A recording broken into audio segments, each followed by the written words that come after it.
Leyla Zana is a Kurdish politician in Turkey who was imprisoned for 10 years for her political activism, which was deemed by the Turkish courts to be against the unity of the country. She was awarded the 1995 Sakharov Prize by the European Parliament but was unable to collect it until her release in 2004.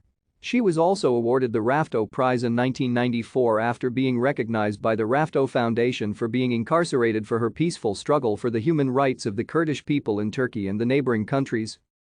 She was born in May 1961 in Silvan, Diyarbakır province, in the southeast of Turkey. When she was 14 years old, she was married to Leyla Zana, who was the mayor of Diyarbakır until the military coup d'etat and a political prisoner after it.